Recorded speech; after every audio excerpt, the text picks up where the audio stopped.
sementara dilihat orang. Saya mau katakan, kita melihat banyak orang yang naik panggung saat itu, tapi teman-teman nggak tahu apa yang mereka hadapi sebelum naik ke situ. Itulah sebenarnya the real panggung kita. Peace, apa yang orang katakan bahwa kamu nggak mampu, itulah the real panggung kita. Jadi kalau Mbak Risti bertanya, ya, ketika kemarin di award night juga ya, ketika ditampilkan video 4 orang mempunyai rumah yang sangat keren, saya terharu. Saya berpikir, mungkin orang melihat seperti ini keren, tapi apa sebenarnya yang dihadapi oleh semua orang itu untuk bisa mencapai itu? Itu yang harus kita renungkan setiap hari, sehingga kita mendapatkan panggung-panggung pemenang ya. Waktu kamu mengatakan, aku nggak ikut apa kata kamu yang mengatakan aku nggak bisa, aku bisa, aku pasti berhasil. Kamu berhasil mengalahkan itu. Itulah panggung yang sesungguhnya. Ya, saya tadi teringat waktu Mbak Risti bertanya dan saya langsung terpikir, what's the panggung? Apa sebenarnya stage yang the real stage? Jika kamu menang, kamu bisa mengalahkan kemalasanmu, mengalahkan kemaluanmu, mengalahkan penundaanmu, mengalahkan semua apa yang menghalangi kamu. Itu yang sesungguhnya. Terima kasih. Saya kembalikan ke Mbak Risti. Saya jadi merasa tertampar karena jujur itu yang saya alami. Jadi saya masih sekarang berjuang melawan itu semua karena masih ada rasa itu di kemarin postingan itu postingan dari nasabah itu nasabah saya punya mama gitu ya. Nasabah saya itu dan tahun 2020 sih masih baru. Cuman lagi itu dia kakaknya kena COVID, jadi adik kakak ini bikin asuransi, bikin hospital ke saya kayak gitu. Nah yang lagi itu saya juga bingung kenapa ahli warisnya kalau si adik tuh si kakak tuh si adik gitu. Terus saya baru tahu pas kemarin itu ternyata waktu saya tanyain terus mamanya sama papa kok nggak bikin asuransi gitu. Maksudnya emang maksud umur segini kan dia mungkin waktu itu saya nebak-nebaknya umurnya lebih tua dari saya atau apa gitu kan, karena dia udah umur 30-an gitu kan. Ternyata mamanya itu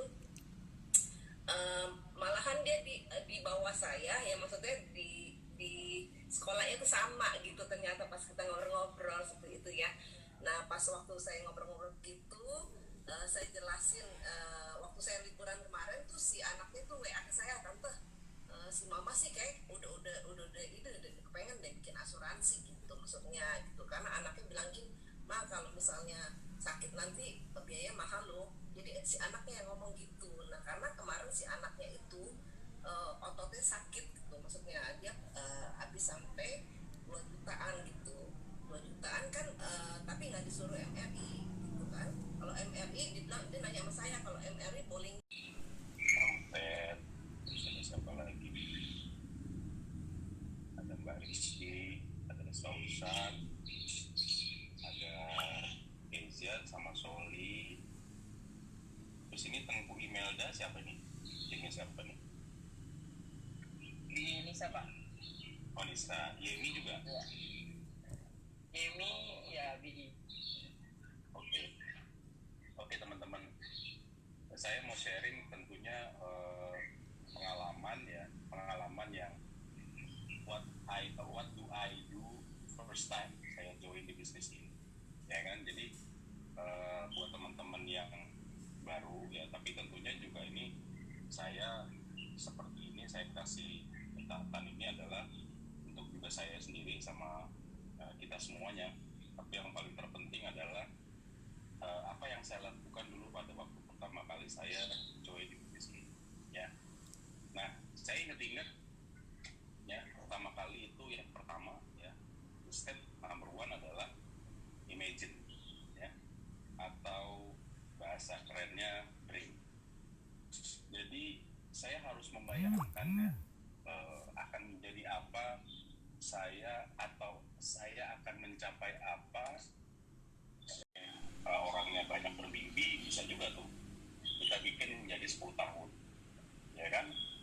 Nah kenapa kita imagine kayak gitu, kita dream kayak gitu, supaya kita bisa tahu arah kemana dream kita kita, atau kita mau membayangkan diri kita 1 tahun ke depan mau menjadi apa? Kita membayangkan 1 tahun ke depan kita mau capai apa? Nah, untuk teman-teman nih, kayak misalnya siapa?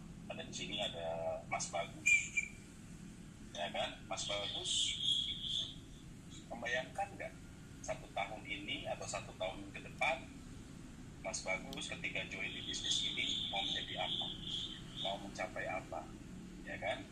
Udah terbayang belum Mas Bagus? Contoh. Udah terbayang. Sudah terbayang. Panjangnya seperti apa? 1 tahun kah, 5 tahun kah, atau 2 tahun kah, atau 10 tahun? 2 tahun. 2 tahun. Iya. Oke. Nah, kalau bisa kamu lebih panjang lagi supaya apa? Nggak di situ, kasih jiwa di situ.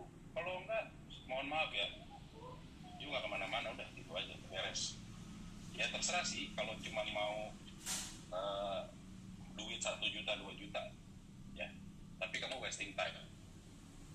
Ya, saya nggak mau wasting time hidup saya untuk sesuatu hal yang saya nggak mau, gitu ya. Karena umur saya juga nggak tahu kapan besok saya juga bisa dipanggil, ya kan? Waktu saya udah pendek, bikin aja waktu kamu udah pendek, besok kamu udah nggak ada. Ya, bilang aja kamu hidup kamu tinggal setahun lagi, makanya kamu bisa melakukan sesuatu yang the best. Tapi kalau kamu merasa hidup kamu masih dipanjang, ya udah selesai. Itu aja, ya teman-teman. Ya. Mungkin ada tambahan dari Bang Iman. Ya, silakan Bang. Oke, thank you Mas Yogi untuk Jadi akhirnya gue mulai ngerasa kayak wah nggak bener nih, something's off di marketnya kita, karena kalau mereka tuh nggak berpikir kalau asuransi itu bisa ngebantu. Mereka tuh bisa kata-katain agen asuransi, tapi waktu mereka sakit mereka minta sumbangan.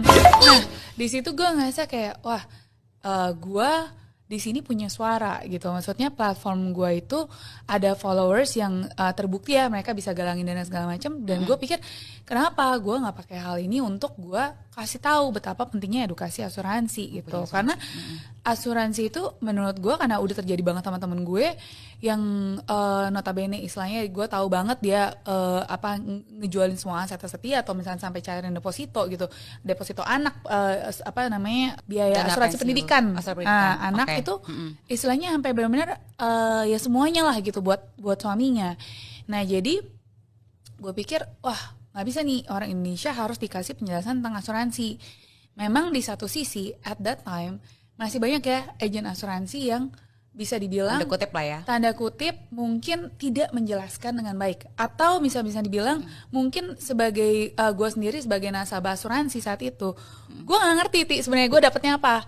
Jadi gue yang penting gue udah punya asuransi nih, ya udah settled gitu, gue nggak usah khawatir. Jadi bisa dibilang edukasinya itu bukan cuma buat masyarakat yang nggak punya asuransi, tapi juga punya asuransi tapi mereka nggak tahu isinya apa.